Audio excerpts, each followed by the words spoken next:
For 6 hours, she grasped a hallway that should have been protected by a complete platoon. Her sole companions were the deceased, and the Emperor's voice resonating in her soul. The medical professional was a silent individual called Felix Harrow. Prior to the war taking him, he had been training to be a doctor at a civilian station on Cadia. The dreams were abruptly ended by the Chaos incursions. His medical education demonstrated more valuable in combat than in any medical facility. Harrow had the ability to conduct surgery using artillery shells bursting above, and his hands as steady as a rock. He had rescued people in situations which would have tested the skills of the surgeons from the medical office. His success rate was impressive not solely due to his expertise, but since he comprehended something that eludes many medical professionals. Knowing when to release can often be the greatest act of compassion. These were the troops who occupied Tertius 77, alpha males and females molded in the flames of a prolonged conflict hardened by defeats that would have shattered weaker spirits. They cared for their equipment with fervent dedication, and carried out their tasks with robotic accuracy. Each morning, they performed equipment inspections, which would have pleased a tech priest. Each night, they assembled for evening prayers that paid tribute to not just the Emperor, but the deceased companions, whose names were etched on the walls of their quarters. The relay station was a testament to the engineering prowess of the Empire. Philosophy designed to endure for thousands of years, it looked more like a tomb than a communications facility. The primary framework was submerged 40 meters beneath the bedrock, surrounded by defensive fortifications, capable of enduring direct impacts from orbital strikes. The communications array ascended from the center, resembling the spire of a cathedral, its transmitters able to send signals through the most severe warp storms. Power was sourced from a geothermal tap, drew energy from the planet's molten, extracted power from the planet's molten core. Water originated from ice mines excavated in the polar deposits. Provisions were provided by automated systems, vessels that landed biannually, with boxes of cornstarch and protein bars that had the flavor of cardboard drenched in promethium. Life at the relay adhered to routines set by Cadian military principles, polished through 3 years of solitude. Revi at 500 hours, engaged in physical exercise that would have tested the Space Marine novices. The morning hours were spent on equipment maintenance. Each soldier is accountable for their individual weapons and part of the station's defense systems. The afternoon was allocated to patrol duties with teams of a couple of soldiers, performing perimeter scans that stretched 15 kilometers away from the main building.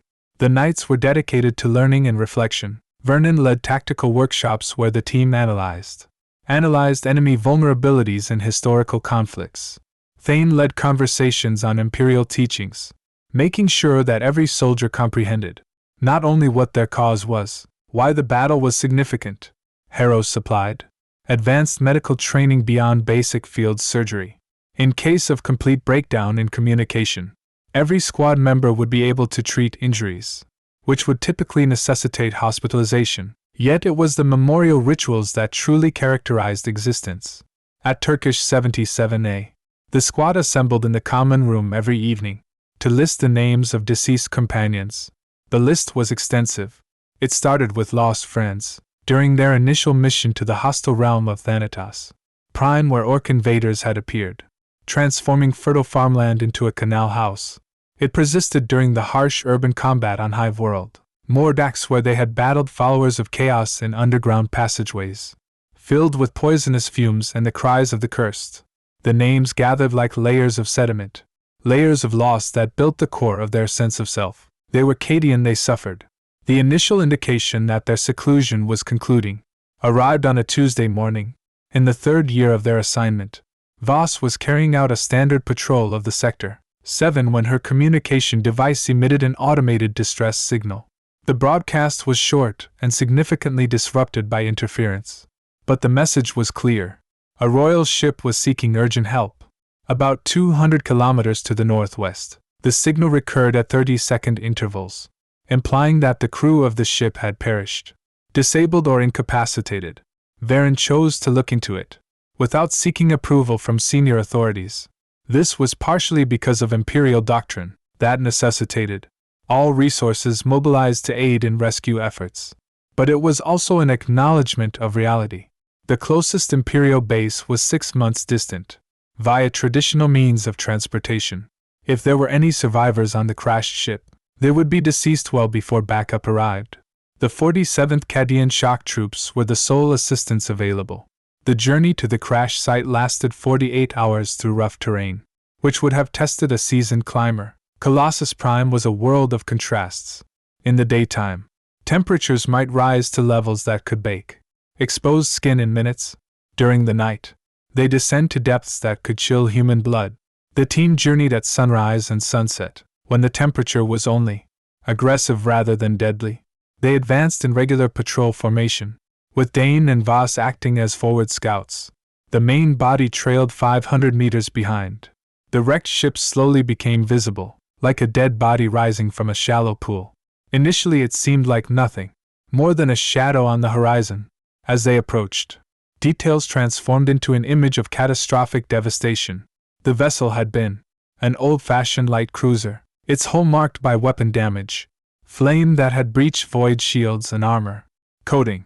The collision had propelled the ship almost 100 meters below the planet's surface, forming a pit similar to a meteor impact. Distress signals were still operational, operated by auxiliary generators, capable of functioning for weeks without upkeep. But there was no reply from Vox communications, no indications of life within the mangled debris. Varen instructed a cautious advance, armed and prepared, and eyes searching for any sign of survivors or dangers. What they discovered was something far more terrifying than death. The ship's crew had not perished in the accident, they had been transformed. The corpses strewn across the debris exhibited signs of alteration, which must have resulted from extended exposure to disorder. Exerted influence had expanded, extra appendages terminating in claws or tentacles. Others had evolved sensory organs in unexpected locations, eyes growing from shoulders or mouths, an opening in the middle of thoracic cavities. The changes did not follow any logical pattern, as though reality had transformed into a flexible and adaptable state. Surrounding the ship, in the captain's cabin, they discovered a journal that narrated the tale of the vessel's last journey. The ship had been navigating the whirlpool, transporting goods, a manifest that was labeled as classified. At the top tiers of Imperial security, 3 weeks into the voyage, the vessel had faced warp storms of unmatched intensity. The Geller field had wavered, permitting caressing the ship's hull with the slightest touch of the manufactorum. That contact had sufficed. The mutation started gradually, with a crew member reporting unusual dreams. Another person expressed dissatisfaction with the sounds, speaking softly in different tongues that had never been uttered by human voices. In a matter of days the changes manifested physically. The skin started to move and ripple like liquid, bones rearranged into new formations. The captain of the vessel had attempted to uphold discipline. How do you manage crew members? Individuals who have lost their ability to speak. The last note in the logbook was just one line, written in handwriting trembling with insanity or fear. The Emperor offers protection, but protection from what? Harrow inspected the corpses with the objective detachment of a skilled medical professional. His conclusion was clear. The mutations were not arbitrary, but adhered to patterns that implied a thoughtful plan. Something had been transforming these individuals, in accordance with a plan beyond human understanding. The process had been continuing for months, maybe years prior to the accident. The ship had turned into a research facility, where the principles of biology were redefined, based on the caprices of beings that existed outside the realms of sanity.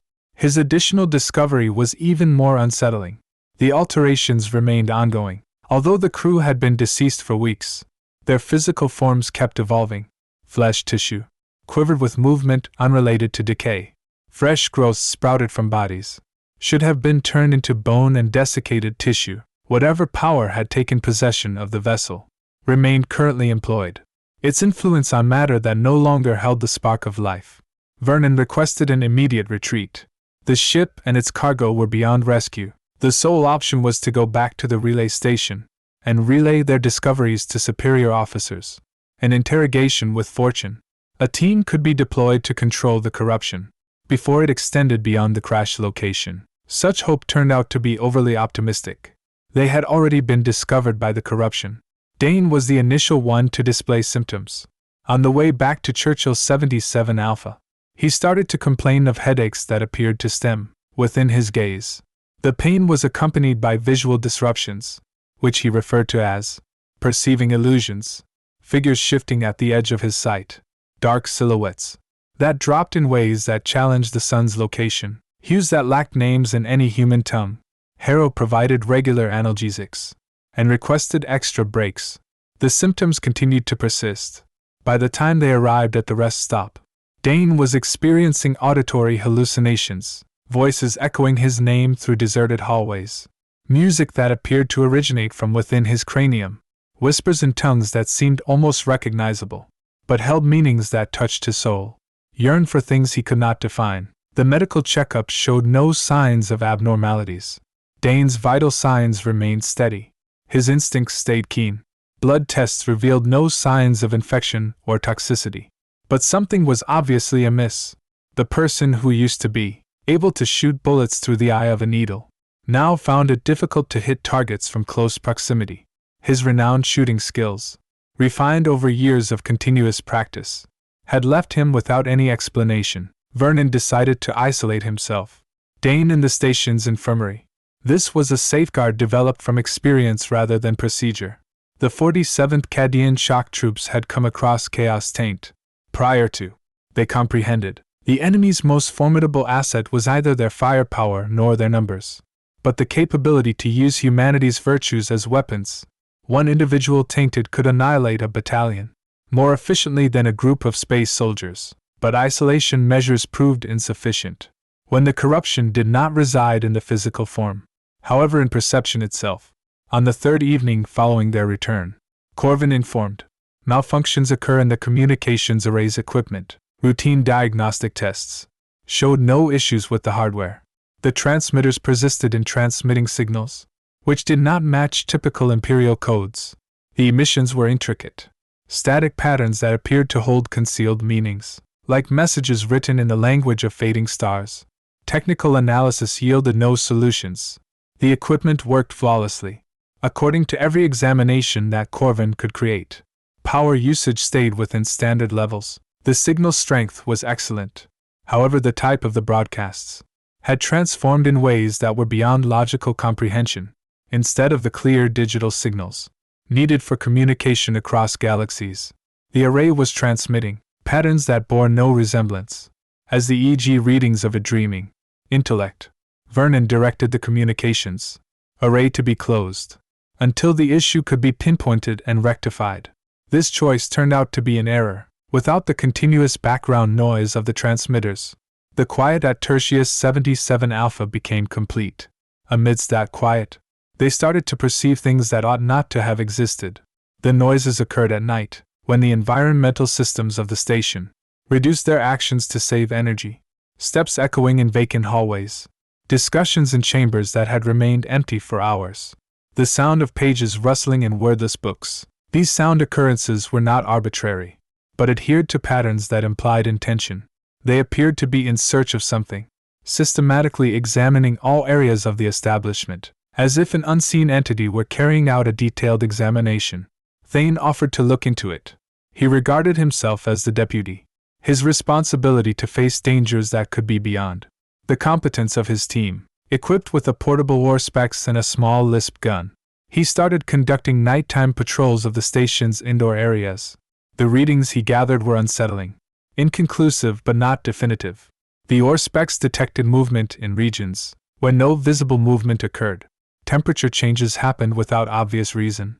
Electromagnetic fields changed, in accordance with patterns that had no connection to the station's electrical systems. The personal belongings were even more concerning.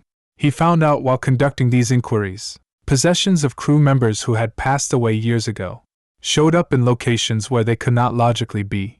A timepiece that had been interred, accompanying its owner on the battlefields of Mordax, was discovered ticking on a table in the common area. A love letter, slain in the orc attack on Thanatos Prime, appeared in Thent's personal quarters. Written in script, he acknowledged despite its impossible existence. These appearances were not simply illusions. Other team members were able to see and handle the relocated items. They had mass and solidity, complying with the principles of physics in every quantifiable manner. Their existence defied the laws of cause and effect. How could objects be destroyed or buried on faraway planets, materialize within a secured facility on Colossus Prime? The question lacked a logical answer, indicating that rationality itself might no longer be relevant. Heros suggested a medical rationale. Prolonged contact with the contaminated debris of disorder had set off latent extrasensory powers in one or more team members. The human intellect held regions that Imperial science had never completely charted. Under intense pressure, some individuals acquired the ability to control the fabric of existence via involuntary psychic activity. The moved objects were not paranormal occurrences, but expressions of suppressed memories, manifested physically via mental projection. The theory was both credible and frightening. If accurate, implied that one of their own had transformed into a channel for warp energy. Such people were extremely hazardous, able to initiate infernal invasions, or actual storms that could destroy whole planets. The Imperial doctrine was clear regarding the appropriate reaction to unauthorized psychics. They were to be ended at once, without a trial or delay. But which one of them had been selected by the warp? The symptoms impacted everyone to some extent. Everyone mentioned unusual dreams and sensory anomalies. Everyone had found personal belongings that shouldn't be there. The corruption was not confined to one person, but had spread through the entire squad like a spiritual virus. Putting one individual to death would achieve nothing. If the rest stayed compromised, altered, Varen was confronted with an insurmountable decision. She had the authority to command the execution of her entire unit, including her, to stop the corruption from extending beyond Tertius 77 Alpha. This would be the choice of a by-the-book officer, trained to focus on the survival of the Imperium over personal lives. Alternatively, she could anticipate that the appearances would diminish over time, permitting her troops to resume regular tasks. This path endangered not only their souls, but the security of each citizen in the Imperial sector. Events made the decision for her, outside anyone's control. On the 7th night following their return from the wreckage site, the deceased started to move. The initial observation took place while Voss was on duty in the communication center. She was trying to repair the transmitter array, when she noticed movement in the corner of her eye. Grabbed her attention. A silhouette appeared in the doorway, outlined against the hallway illumination. The form was human, but incorrect in ways that her mind grappled to comprehend.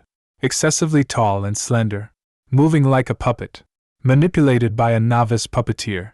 She shouted, anticipating a response from one of her team members. Instead, the figure faced in the opposite direction, her with a movement that engaged an excessive number of joints. In the place where a face would normally be, there was nothing but darkness. Not the obscurity of shade or hiding, an absence of light so profound that it appeared to consume the light surrounding it. When it talked, the voice was from a person who had passed away 3 years ago. Petra was mentioned, mimicking the precise tone and accent of Corporal Jack Henner. Died while being evacuated from Hive Tertius. You abandoned me. The accusation hit her like a physical impact. During the withdrawal from the crumbling Hive, she truly had to leave injured companions behind, who could not be removed. The choice was strategically wise and ethically essential. Transporting the wounded would have hindered the whole team, resulting in more casualties. However, effective strategies offered no solace.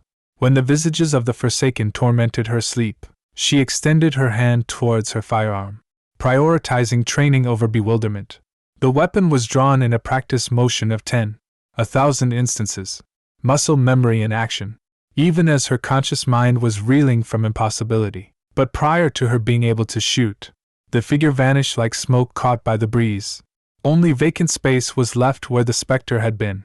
The incident was reported by Voss immediately, utilizing the station's internal communication system to notify the whole team. Her message was not responded to by her fellow survivors, but by voices she identified as those of the deceased. Names from the memorial services echoed through vacant spaces, the words they spoke conveying, across secure frequencies. They extended greetings, inquired regarding shared acquaintances, complained about the circumstances in any domain they currently resided. The occurrence quickly swept through the facility like a wildfire, Throughout each hallway and room, the living faced apparitions of those they were unable to rescue. The ghosts were not entirely unfriendly. Many appeared genuinely happy to reconnect with their previous team members. They exchanged jokes, remembered collective experiences, and offered information on their present situation, spanning from entertaining to unsettling. Former Sergeant Mulkthren - ex-Sergeant Mulkthren, slain by Orc artillery on Thanatos Prime, complained that death was incredibly dull, inquired if anyone had remembered to feed his pet. Crocodiles returned to Cadia. Officer Elena Vasquez, who had succumbed to infected injuries during the withdrawal from Mordax, was curious about her preferred low-stick brand was still on the market. Inside the canteen, Private John Kellett was split in two by a Chaos Space Marine, cheerfully wielded a chain sword in the midst of the siege at Tyrock Fields, reported that dismemberment wasn't as terrible as one might imagine. Once you became accustomed to it, these dialogues would have been unsettling in any situation. Their precision was what made them intolerable. The deceased had knowledge they were not supposed to have. They were aware of events that happened after they died, relationships that had formed during their absence, and private information that had never been disclosed to anyone. It seemed as though death had not parted them from the living, but had given them a wider view of life. Harrow tried to apply medical logic to the phenomenon. Collective hallucinations were not unheard of. Soldiers experiencing intense stress. The human mind has an extraordinary ability for self-deception, especially when faced with guilt or trauma, exceeded its processing capacity. Logically, apparent supernatural visitations could be interpreted as a shared mental breakdown, result, influenced by their encounter with the corrupted debris of disorder. But the spirits had tangible form, extended beyond mere visual representation. They were able to manipulate objects, leaving marks on surfaces, and using up ammo from firearms they were not entitled to touch. Surveillance footage recorded their actions, demonstrating the ghostly visions existed independently of human awareness. Whatever power had caused their existence functioned according to principles beyond psychology. This situation worsened. Communication with the outer galaxy quickly became unattainable. As the transmission array started transmitting the echoes of the deceased on all wavelengths, supply delivery stopped when dropship pilots reported hearing their own voices asking for clearance to land. Though they had not conveyed any such demands, the station's automated systems started executing instructions released by staff who had passed away years ago. Within 7 days, Concise 77 Alpha had turned into a symbol of the fragile line between existence and the living, shared their responsibilities with the deceased, working beside apparitions who recalled their instruction with flawless precision. Guard rotations featured soldiers without shadows. Technicians carried out equipment maintenance. Hands phased through solid objects at irregular intervals. The setup could have persisted indefinitely had it not been for the arrival of new guests. They arrived unexpectedly one evening, when the northern lights illuminated the sky in hues of emerald and amber. Their arrival was announced, not by the sound of the engine or Volkswagen gear shifts, but due to the abrupt quietness of the deceased. At one moment the station was bustling with the activity of 2 squads, operating in flawless harmony. The following, only the living were left in chambers that suddenly seemed empty, spacious and barren. The guests introduced themselves, using a transmission that circumvented the communications array, speaking in its entirety, directly penetrating the minds of all those in attendance. The voice was comforting and fatherly, carrying hints of endless empathy and limitless insight. It extended salutations on behalf of authorities, sought only the advancement and well-being of humanity. Everything needed in return was recognition of their authority over the physical world. Varen responded promptly and clearly. She turned on the station's emergency signal and commanded her team to combat positions. The 47th Cadian shock troops had not endured years of battle. By agreeing to convenient propositions from unfamiliar entities, if these guests sought access to TER 77 Alpha, they would need to acquire it forcefully. The attack commenced with psychological conflict intended to weaken the defenders' determination. The assailants transmitted visuals straight into people's consciousness, revealing to each defender images of their greatest anxieties, most disgraceful hidden truths. Vernon envisioned herself as a child hiding in. Her family was slaughtered by Chaos Space Marines in a bunker. Thane faced the test of unwavering determination once more. However, this time, the walls of the coffin closed in, until they smashed his body to a pulp. Each vision was designed to take advantage of personal weaknesses that an outside observer would have been aware. However, the Cadians had been conditioned to withstand such assaults. Since childhood, they had engaged in cognitive exercises, crafted to protect their minds from mental invasion. They recounted chants of animosity that transformed their fury into tools, keener than any sword. When they were on the verge of being consumed by fear, they recalled the faces of comrades who had perished. Instead of yielding to the enemy's demands, the assailants adjusted their tactics with alarming quickness. Unable to penetrate the defenders' minds with intimidation, they started providing incentives, rather than punishment. Every Cadian was presented with glimpses of their potential future. If they agreed to the visitors' support, increased strength that would render them unbeatable in battle, flawless accuracy that would always hit its mark, medical expertise capable of reviving the deceased and curing injury, these lures posed a greater risk than any menace.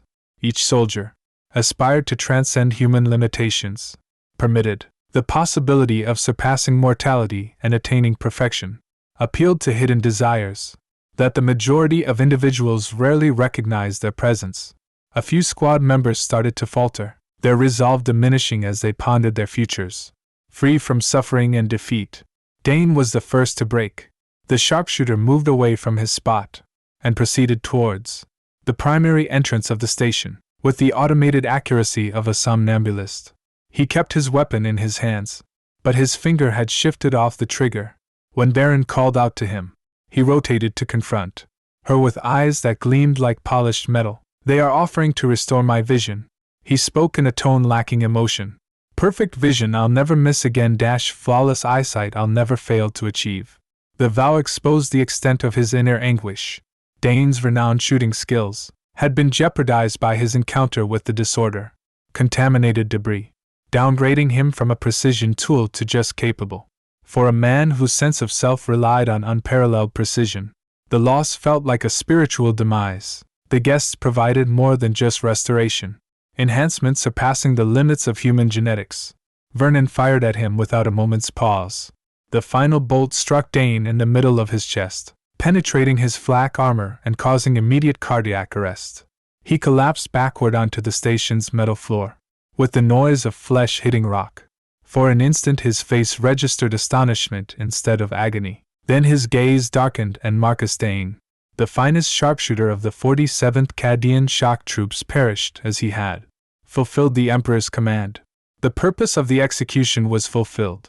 The impact the visitors had wielded on Dane was separated by his demise. The remaining defenders experienced a decrease in psychic pressure. Like an unnoticed burden, the burden they were carrying had been removed. However, the assailants had discovered valuable insights into their adversaries' strengths and limitations. The second attack occurred unexpectedly and without preparation. The squad was holding defensive positions in one instant, throughout the station, across the station. The next thing they discovered, standing in a spacious room that had materialized instantly. Prior to, the walls extended upward beyond the range of any light, fading into darkness that appeared to own weight and significance. The ground below their feet were polished black stones that mirrored their reflections with utmost clarity. In the middle of the room stood a form that was painful to look at directly. It assumed the form of a tall figure cloaked in robes, seemed to be sliced from dense starlight. Where its visage ought to have been, swirling galaxies were contained within a void. Dying stars, when it uttered its voice, possessed the power of creation itself, offspring of the deceased deity. It spoke each word, making reality ripple like waves, unsettled by tossed rocks. "Your defiance is commendable, but without purpose. Willingly receive our offerings. Rise above your human constraints. Decline and be overwhelmed by powers beyond your understanding." The entity signaled with a hand, causing Corvin to scream. Her physique started to transform. Her flesh transformed into a liquid-like state as her limbs extended and multiplied. Extra limbs emerged from her upper body, each concluding with hands that had an excess of fingers. Her face stretched into a shape reminiscent of a dog's muzzle, featuring fangs that shone like polished obsidian. The transformation was not arbitrary but followed patterns indicating intelligent design. Behold, the being bestowed the gift of flawlessness. Your ally has been liberated from the confines of human shape. She is now able to fulfill roles beyond the limited realm of mortality. Yet Corvin remained Corvin. In spite of the drastic changes to her body, her mind stayed sharp and enraged. She lifted one of her newly acquired arms, which culminated in talons that could tear through ceramite, and gestured, which could have led to her execution for defiance. Under different circumstances, when she talked, her voice remained the same, despite her vocal cords undergoing a transformation. Kiss my but you tentacled monster. The entity reacted swiftly and dreadful. Corvin's body started to rip itself apart, each limb moving in a separate direction, with sufficient strength to crush bone and tear muscle. But rather than perishing, she healed quicker than the injuries could build up. Tissue mended itself, even as it was being demolished, establishing a pattern of mortality and renewal that could potentially go on indefinitely. The demonstration was meant to disrupt the defenders who are left will. It had the contrary effect. Observing their fellow soldiers inflict pain, the Cadians sensed a force stronger than before. Rage pure was what they felt, not fear or despair. Pure hatred for foes, who would choose to corrupt and torment instead of just killing. This fury was not frailty, but the power of a fire that consumed uncertainty and substituted it with clear intent. Harrow made the first move, hurling himself at the creature wielding a surgical scalpel. The weapons in each hand were woefully insufficient. Facing an entity of such strength, his assault acted as a trigger for the rest. Voss discharged her lost gun, sending focus light towards the figure's core. Mass Thane armed a fragmentation grenade and threw it, with precision that would have amazed a space marine. Their attack had no effect on the entity. The bolt passed through without causing any visible harm. The grenade detonated, gently against what seemed to be vacant space. But their rebellion had repercussions that stretched beyond fighting in person. The room started to tremble, its walls fracturing as reality re-established itself, opposing the invasion of foreign reasoning. The being chuckled, a noise resembling solar winds traveling through the empty space among stars. Its amusement seemed contrived, as though the situation was not progressing as intended. When it resumed speaking, its voice held hints of frustration, which was previously absent. Your devotion to a deceased deity is moving, but without significance. The Emperor has left you to perish on an isolated planet, battling foes that will consume your spirits and disperse your particles throughout the emptiness. What has such dedication brought you other than suffering and loneliness? The question was intended to sow seeds of uncertainty that would weaken their resilience instead. It served as a reminder of the basic truths to the Cadians, which had directed their whole existence. They had never anticipated compensation for their service. They had never pursued acknowledgement for their sacrifices. They didn't fight because they were sure of winning, but because failure was inconceivable. The Emperor safeguarded them not out of obligation, but due to the fact that they had demonstrated their worthiness of his attention. Varen moved ahead. Her weapon was aimed at the entity's approximate center of mass. When her voice spoke, exuded the power of an individual who had never been taught to question her intentions. The Emperor safeguards, she stated, every word articulated with the exactness of a supplication. Not due to our merit, not because we have deserved it, but because we are the barrier between mankind and the darkness. You can defile our bodies and torture our thoughts, but you cannot reach what defines our humanity. As long as any of us remains alive, we shall oppose. The being's laughter stopped suddenly. For the initial time upon its arrival, it appeared truly taken aback by their reaction. It had anticipated fear, despair, or negotiation. What it faced instead was relentless resolve supported by belief that surpassed logical reasoning. These humans would neither be transformed nor defeated, because they had previously sacrificed all that was within their grasp. The room started to crumble, its implausible structure deteriorating due to the entity's focus. Reality faltered before violently reasserting itself, returning to arrangements that complied with the laws of nature. The Cadians once more found themselves in the familiar confines of Thursa 77 Alpha, enclosed by barriers of truth, cement and pottery. They were accompanied. The station was crowded with people, glowing with gentle golden light. These were not the spirits of their deceased companions, but something completely different, perhaps angels, or the souls of saints who had perished in the Emperor's service. They moved with determination and elegance. Their existence, dispelling shadows that hadn't existed until that instant, where they made contact with tainted areas. Purity came back. Faulty equipment started functioning properly. The stifling environment that had haunted the institution lifted as fog dissipated by morning sun. One of the radiant figures advanced towards Varen. When it talked, its voice conveyed undertones of power that rendered the entity's declarations appear similar to the whining of pampered kids. Good job, loyal servants. Your defiance has been acknowledged by them, who guard the protectors of mankind. The corruption that attempted to seize this place has been eliminated. Vigilance must be upheld. The adversary is always vigilant, nor can those who oppose it. The silhouette motioned to Corvin, whose altered physique was returned to its initial setup. She remained just as she was prior to the entity's involvement, her skin unblemished by the suffering she had experienced. Her uniform had even been mended, displaying no signs of the harm that had been caused. Something in her gaze implied that she recalled each moment of suffering. With absolute clarity, the injured will be healed, the radiant entity continued. The tainted will be purified. The cost of purity is constant watchfulness. What you have observed here is merely a glimpse of the darkness, the unknown beyond the terrorizing light. Keep this evening in mind. Recall what you have witnessed. And always remember, the opponent's most significant triumph is persuading people that it is not real. The angels started to disappear as dawn neared, their shapes turning see-through before completely disappearing. But their existence, lasting changes that would remain long after they left. The station's equipment operated efficiently, which surpassed production specifications requirements. The walls exuded a sense of warmth and safety. Even the planet's severe climate seemed to soften. Like a giant, Prime had been blessed by a distant fear. In the subsequent day's life at Tertius 77, Alpha reverted to patterns that mirrored normalcy. The communications array returned to its normal operation, sending and receiving signals throughout the galaxy. With clear transparency, deliveries of supplies were made on time, delivering new supplies and substitute gear. The automated systems functioned smoothly and predictably. The deceased no longer roamed the station's hallways. The well-known voices that had offered comfort and companionship had vanished, leaving a silence that seemed complete. The living had been restored to their rightful domain, divided from those who had crossed over by borders that could not be traversed by will or mere desire. The team held their memorial services with increased seriousness, aware that the names they mentioned belonged to spirits who had found tranquility in any domain. Awaited the loyal.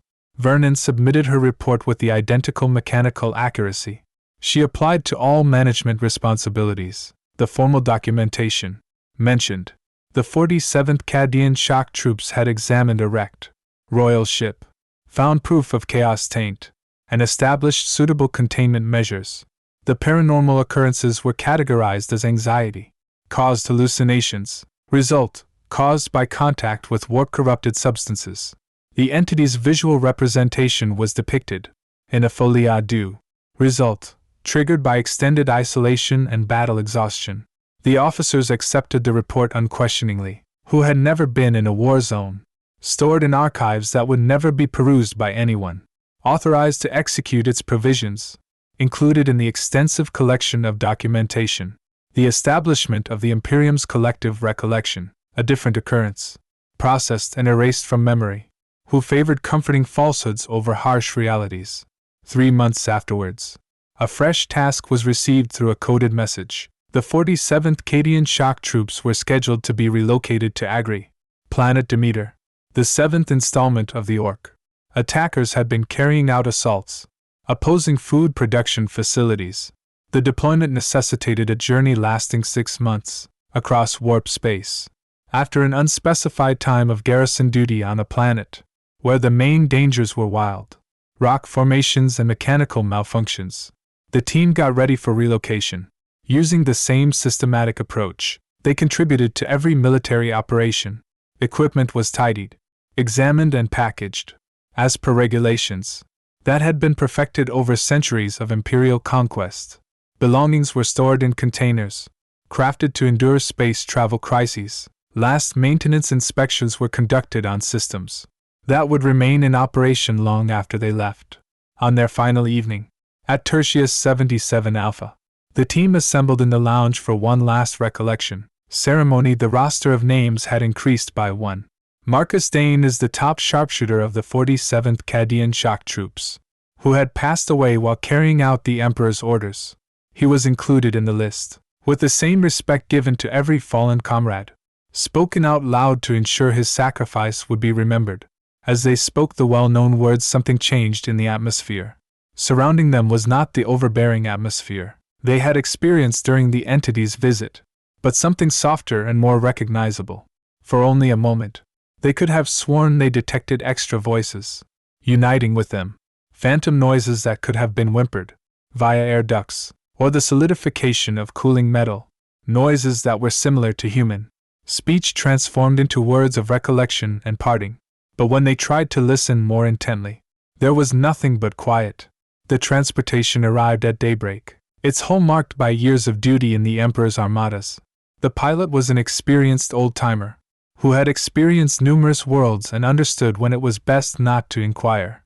He agreed to wear the team's equipment, no comment, and furnished them, at an increased speed, couches that displayed the signs of numerous past occupants. The departure was ordinary, uneventful, and effective. As Colossus Prime receded below, they observed through a viewport, up to the planet, turned into yet another star. Among the expansive array of imperial planets, Tesla 77 located somewhere on its exterior. Alpha persisted in its automated operations, maintaining obsolete equipment. The communications array sent its signals into the void that had no remaining individuals to respond. The defensive formation stayed, on guard for foes that would never arrive. She questioned whether the station recalled them. If buildings could hold memories of their former inhabitants, and perished inside their confines, should the stones themselves witnessed acts of bravery and selflessness that would never be documented in any official historical records? Such ideas were irrational beliefs, not befitting a logical soldier of the Imperial Guard. Still, she couldn't rid herself of the sense that they had departed. Something significant behind in that icy realm. The voyage to Demeter 7 proceeded without any trouble. The Geller field remained stable during warp transitions that would have challenged even experienced teams. The ship's systems operated with an impressive level of reliability. The technology clerics, responsible for taking care of them, spirit persisted. Among the passengers who had anticipated a journey fraught with the typical dangers of warp travel, possibly too elevated, overly convenient, flawless in every quantifiable aspect. In the third week of their expedition, Harrow started performing medical assessments that uncovered unsettling trends. Each squad member exhibited cellular regeneration beyond standard human parameters. Injuries that ought to have left lasting wounds had mended without a mark. Dental procedure done in the past was returned to flawless state. Genetic markers linked to the aging process had been flipped or removed completely. The alterations were slight enough to go unnoticed by the casual observer, but deep enough to imply essential changes to their biological characteristics. They remained human in all the ways that were important, but they had transcended mere human constraints, generally permitted more powerful, more resistant to harm and illness, improved in ways which would have needed decades of surgical alteration or gene therapy. When faced with the proof, none of them could recall when the enhancements had started. The alterations seemed organic, as if they had always had these abilities. Their heightened reflexes and increased stamina appeared as if recalled memories, instead of new acquisitions. It was solely by meticulous comparison with their health records. The changes became evident. Corvin found further alterations during regular equipment upkeep. Her hands had become sensitive to electromagnetic fields that enabled her to identify mechanical issues solely through touch. She could sense the electrical current flowing through circuits and identify metal fatigue before it was apparent to traditional examination. These capabilities were far superior to anything ordinary human senses could accomplish. Voss discovered that her accuracy had increased to levels nearing Dane's renowned shooting skills. She was able to hit shots with accuracy that went against statistical odds, weaving bullets through openings, hitting that should have been impossible. Her response time had quickened to the extent where she could follow individual raindrops in the midst of intense storms. The most unsettling aspect was Thane's realization that he could perceive the feelings of the people nearby him, not by observing facial expressions or body language, but by means of some kind of direct insight that circumvented his usual senses completely. He sensed Varen's resolve like a tangible burden. Harrow's inquisitiveness was as sharp as the scent of metal on his tongue, the enduring remnants of dread that enveloped them like a haze. These improvements were not arbitrary mutations, but deliberate alterations, intended to enhance their effectiveness as soldiers. Someone or something had enhanced their abilities, while preserving their essential humanity. The issue was whether this change was either a reward or a preparation. Were they being recognized for their loyal service, or prepared for challenges that would necessitate skills surpassing typical human capabilities? The answer arrived at the end of their last week of warp travel, when an abnormality was detected by the ship's sensors, which ought not to have been. Distant orb specs measurements revealed a large object in motion through the emptiness at velocities that defied established physical laws. The signature was different from anything in the Imperial databases, proposing technology derived from non-human origins. Comprehension. The captain commanded evasive actions, but the being effortlessly adjusted to their course alterations. It neared the transportation, with the calculated patience of a predator tracking injured quarry. When it eventually appeared on visual scanners, the bridge team became quiet, an acknowledgement of something that belonged in a bad dream, fiction instead of truth. The thing was immense beyond simple understanding, its body extending over vast areas, capable of accommodating whole cities. Its exterior was adorned with protrusions, glowed with bioluminescent designs, too intricate for the human brain to comprehend. Census data indicated that it was at the same time natural and artificial, as though a primordial wisdom had fused with physical form, using technology to develop hybrid monstrosities. But the most frightening was the awareness. The entity was accompanied. Additional contacts were detected by long-range sensors, navigating through the gaps in formations that implied intelligence and intent. They were moving towards the space of the Empire, with the systematic resolve of a military invasion fleet. The time they are expected to reach the closest inhabited system was counted in months instead of years. The captain of the transport vessel made the sole choice open to him. He commanded an instant return to real space, sent an urgent message, notified the closest Imperial facility. It would take weeks for the warning to arrive at its destination, but it could offer sufficient advance warning for defensive readiness. At the most, the Imperium would have time to relocate civilian populations, deploy and position military resources where they could cause the most harm to the advancing foe. In the worst-case scenario, the alert would be disregarded by the officers, who declined to accept reports that challenged their perception of reality. The 47th Cadian shock troops arrived at Demeter on the 7th. Without any additional incident, they were tasked with garrison duty at a military depot, which safeguarded food deliveries destined for nearby Hive worlds. Their responsibilities were regular and not challenging, involving nothing is more perilous than stopping local wildlife from stealing and upkeeping machinery that seldom needed maintenance. Yet their nights were occupied with dreams that seemed reminiscent of memories, images of conflicts waged on planets that remained undiscovered, glances of adversaries that took forms drawn from humanity's most profound terrors, glimpses of a conflict that would surpass their previous campaigns, like small battles. In contrast, in the daytime, they carried out their tasks with robotic precision. At night, they readied themselves for existing conflicts.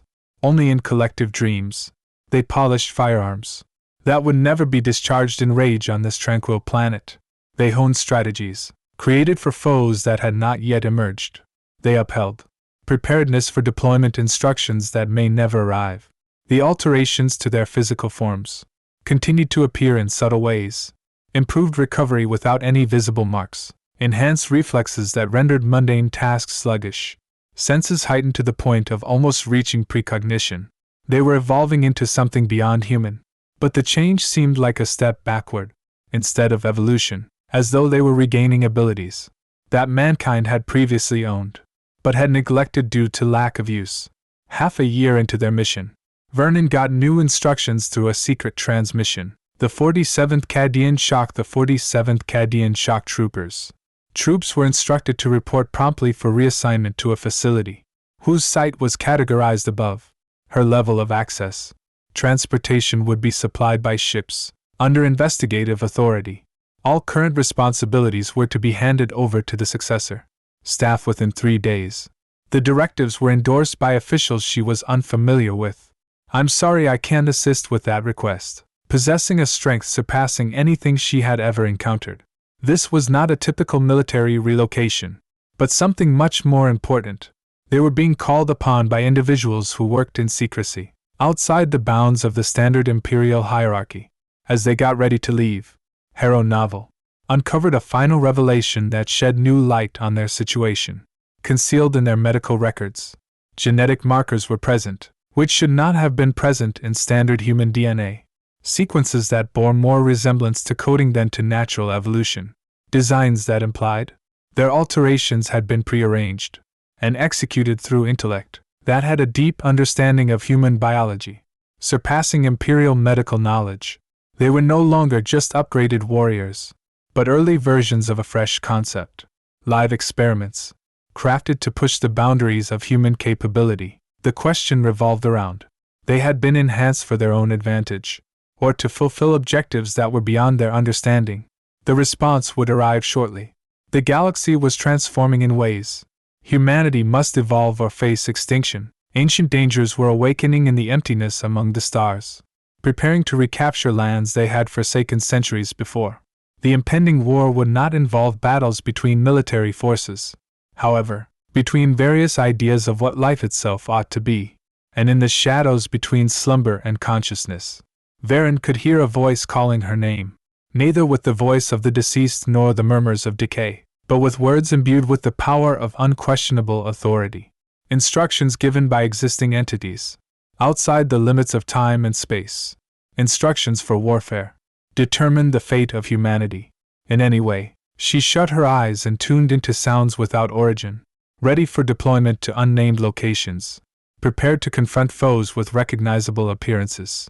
Possessed spirits crafted from otherworldly horrors. She reminded herself that the Emperor protects, as she drifted off to sleep, finally took possession of her. But even the Emperor was unable to shield against dangers originating from within humanity itself. In her dreams she witnessed Kadesh in flames, but this time it wasn't due to an external invasion, but evolving into something that had never been human.